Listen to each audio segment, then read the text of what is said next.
이렇게 역사상 굉장히 좋은 명의도 있지만 이렇게 좋은 척 하다가 걸려서 돌팔매 맞거나 뭐 이런 기록도 있어요. 어쨌거나 해피엔딩이 있죠. 돌팔매의 최고의 해피엔딩은 역시 그 진시황을 속인 그 서불이라고 하는 사람 아니겠습니까? 방사. 왜 진시황이 불로장생을 되게 추구했잖아요. 제주도로 떠난 분 얘기하는 거예요? 제주도일 수도 있고, 근데 사실은 제주도가 아닐 텐데, 사실 우리 저 제주도 서귀포가 왜 서불이 와서 그 아닙니까? 근데 사실 이제 서불 또는 서복이라고도 하는데요. 동해안에 안 간 데가 없더라고요. 제주도, 뭐 남해, 일본, 오키나와, 대만, 뭐 중국 내 엔간하면 다 갔다고 하는데. 진시황의 내가 네. 불로초를 꼭 찾아오겠습니다 하고 떠났던 그 신화를 얘기하는 거죠? 그렇죠. 3,000명이나 데리고 떠났는데 이 사람이 갑자기 온 게 아니라 그 전에 얼마나 진시황 앞에서 각종 방수를 부려서 믿게끔 만들었겠습니까? 얼마나 진시황 이 사람 못 믿고 자기가 모든 걸 다 관장하는 사람인데 그런 사람을 홀릴 정도면 아마 역사 기록은 떠난 이야기만 있는데 실제 역사 기록이 나온 사람이지 않습니까? 그래서 아마 상당히 많은 이러한 사기를 그 전에 쳤기 때문에 왕창 이렇게 투자하지 않았을까. 그 고대 이집트에서는 사실 굉장히 유명한 거의 의술의 신으로 여겨지던 인물이 있는데 사실 이집트에서는 그 유명한 의사들의 이름이 되게 많이 전해져요. 아무래도 이게 뭐 오래전 문명이지만 기록 문화가 발전한 곳이다 보니까 뭐 이를테면은 조세르 파라오의 치과 의사였던 뭐 헬시라, 그다음에 뭐 유광조 시대 때 또 왕실 의사였었던 뭐 카르, 특히 카르 같은 경우는 기원전 2300년경의 인물인데 그 무덤에서 이 사람이 사용했을 것으로 여겨지는 청동으로 만들어진 수술 도구들도 같이 발견이 됐어요. 그리고 뭐 패시셰트라고 하는 그 뭐 인류 최초의 여성 의사라고 하는 그런 인물도 기록이 나오는데 그 가운데서 뭐니 해도 가장 유명한 인물은 아마 조금 이름이 그 들어보신 적 있을 수도 있을 거예요. 임호텝. 임호텝이라고 하는 사람이 있습니다. 들어봤어요. 그 이분은 그 고대 이집트 역사 속에서 어떤 현자의 전형으로 여겨지는 인물이에요. 대략 한 기원전 2700년경의 인물인데 뭐 최초의 피라미드를 설계한 사람으로도 알려져 있고, 그러니까 모든 면에서 다 뛰어났었던 사람으로 이제 추앙이 되는데 이분이 이제 후대가 되면 거의 그냥 그 의술의 신으로 여겨져요. 그래서 고대 그리스인들은 그 이제 그리스 쪽에 이제 의학계통의 신인 그 아스클레오피스와 이 이모텝을 동일시했습니다. 근데 이 이모텝이 사실 굉장히 훌륭한 사람이에요. 그런데 아마 이제 이름을 많이 들어보셨을 것이다라고 제가 게임이나 말씀드렸는데 영화나 이런 데도 막 나오고 그러니까요. 그랬어요. 이게 이모텝이라는 이름이 사실 되게 좋은 이름이에요. 평화 가운데 오다라는 뜻이거든요. 임이 이제 오다는 뜻이고 호테프가 이제 평화로운 뭐 만족스러운 이런 뜻인데 그 아마 기억하실 거예요. 1999년이랑 2001년에 각각 개봉한 영화 미이라 1편과 2편이 이제 고대 이집트를 어떤 소재로 다루고 있는데 이 영화 속에서 기억하실지 모르겠는데 그 메인 빌런이 있어요. 대머리 네. 머리 없는 네네. 그분의 이름이 이모텝이에요. 그리고 이 이모텝과 더불어서 이모텝의 이제 연인으로 나왔었던 인물, 아마 이름을 기억하실 텐데 아낙수나문. 그러니까 이게 사실 이모텝은 이집트 역사 속에서는 굉장히 훌륭한 사람인데 헐리우드 영화 제작 과정에서는 어떠한 이유에서인지 모르겠지만 이상하게 이제 메인 빌런으로 이렇게 이제 바꿔가지고 그 이름을 사용을 했습니다. 풍뎅이 보내고 막. 예, 맞습니다. 예, 그래서 이게 역사적으로 약간의 어떤 왜곡된 느낌을 가져다주는 캐릭터다. 왜 헐리우드에서는 그렇게 했을까? 글쎄요. 신기하네.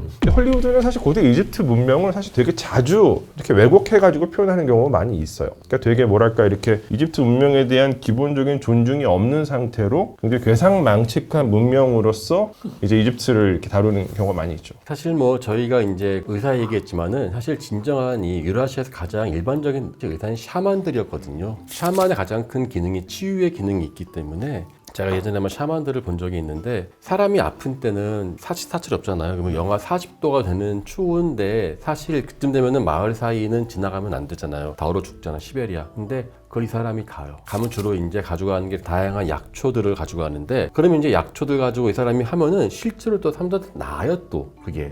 그래가지고 샤먼을 정말 하면 안 된다라고 하는 게 이 사람은 너무 힘든 게 의사가 없잖아요. 그러니까 다 고쳐주는 거예요. 근데 그분들이 갖고 있는 그 예지력이랄까 보면 그런 것이 단순한 미신 이상인 것 같더라고요. 전해져 왔던 아까 말한 그 씨앗 같은 거 있지 않습니까? 그런 것처럼 무엇인가 자기들만의 동태를 가지고 이 사람을 갖다 푸는데 근데 또 재미있는 거는 어디가 아프다 안 아프다 이것을 당신은 뭐 암이 종양이 있다 이렇게 하면은 이해를 못 하는데 어디에 악마가 깃들었다. 이래버리면 사실 되게 편하게 설명되는 거지 않습니까? 그래서 되게 샤만이나 이런 분들을 폄하하는데, 물론 사실 뭐 폄하하기 시작하면 처형도 근대까지 얼마나 이게 진짜 무식하게 외과들 보면은 마취도 안 하고 막 사람들 했지 않습니까? 이제 이렇게 본다면은 저는 돌팔이라도 사람에게 이제 안정을 줄 수 있다면 또 나름 또 의무가 있는 게 아닐까 싶어요. 사실 우리나라에서의 무당이 하냈던 중요한 기능이 근대 이전에 사람을 고치는 기능이었거든요. 의사로 있었습니다. 동서활인서 같은 경우에는. 네. 우리나라는 무당이 의술까지도 네, 했었어요. 그래서 이제 그 근대적인 병원이 광해원이 들어서면서 이제 양의하고 차이가 나서 그러죠. 일반 민중들은 다 무당들이 고쳤죠. 유럽은 이발사가 의료를 했다라고 하잖아요. 그러면 의사는 대체적으로 겸업인 거예요. 그러니까 이 이발사가 그 응급 수술 같은 걸 했을걸요. 근데 저는 이제 무슬림 세계에서는 병원이 있었으니까. 무슬림은 아예 딱 분업화가 제대로. 병원이 있었다니까요. 그리고 그 병원이요, 그냥 병원이 아니고 환자들을 분류를 해서 전염병 환자들 떨어뜨려 놓고 정신병자들 떨어뜨려 놓고 이런 거를 그 요즘 현대식 우리 병원들 있잖아요, 분류해 놓은. 근데 저희는 전혀 모르잖아요. 근데 병원에 가면 저희가 그냥 이렇게 생각하기엔 물론 요즘 병원은 조금 다릅니다만 하얀색 이렇게 모자와 그 머릿속에 이렇게 떠오르잖아요. 네네. 이슬람의 병원에 가면 어때요? 지금 현재 병원은 똑같죠. 하얀색 옷 입고 네, 이렇게 지금은 다 똑같은데 예전 같은 경우에는 그러진 않았죠. 근데 예전에는 아주 병원이 잘 돼 있었고 십자군들이 그 무슬림들 병원 보고 깜짝 놀랐다는 거 아닙니까? 너무 놀래가지고. 그러니까 무슬림들이 앞선 문화였어요. 앞선 문화였는데 잠깐 정신줄 놓은 사이에 밀려서 그러죠.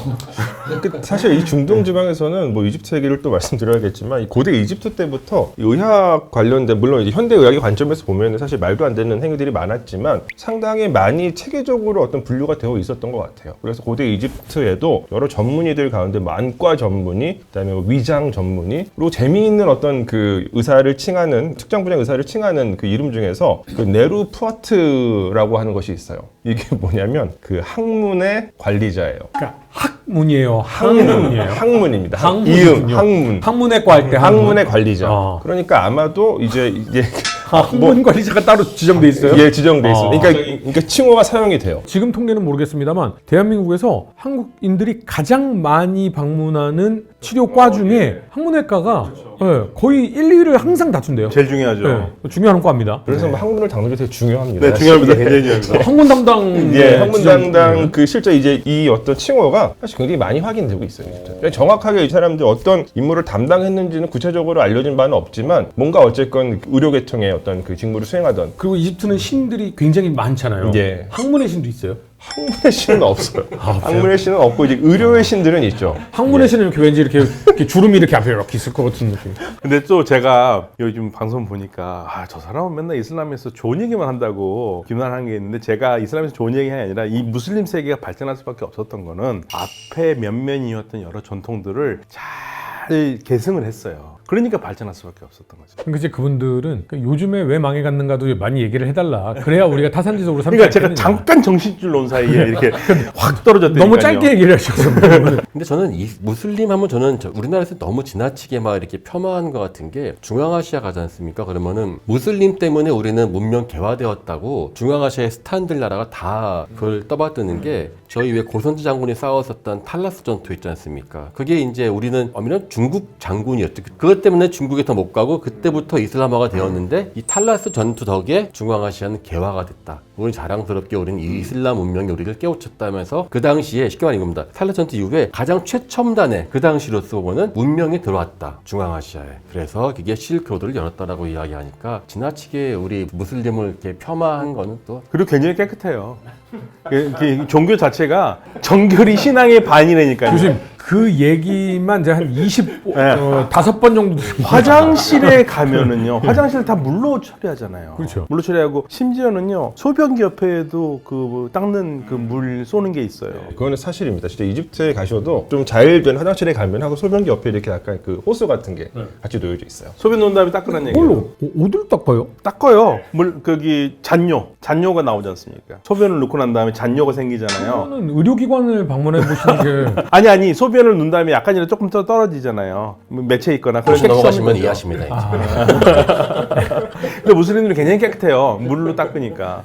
그러니까 저는 그 무슬림에 대한 여러 가지는 사실은 잘 모름에서 비롯되는 것들도 상당히 많다고 생각을 하고 뉴스를 통해 접하는 사회면의 이슈들에 대한 반감도 상당히 크다고 생각하거든요. 그 부분에 박현도 교수님의 역할이 굉장히 크다고 생각합니다. 사실은 제가 늘 말씀드리지만 무슬림 문명이 발전할 수 없었던 건 모든 걸 받아들여가지고 자기 거로 만들었던 거죠. 공간적으로 보면 사실 발전할 수밖에 없었던 게, 그러니까 가장 인류 문명 가운데 좀 이렇게 체계적으로 발전했었다라고 오래전에 하는 이제 메소포타미아 문명과 이집트 문명이 그 지역에 위치하고 있고, 그 이후에 이제 헬레니즘이 이제 다 그 지역을 다 통합을 하잖아요. 그 토대 위에서 이제 이슬람이 탄생하고 그 사회가 발전했었기 때문에 인류 최고의 지식을 갖고 있을 수밖에 없죠. 고대 사통파탈이었죠.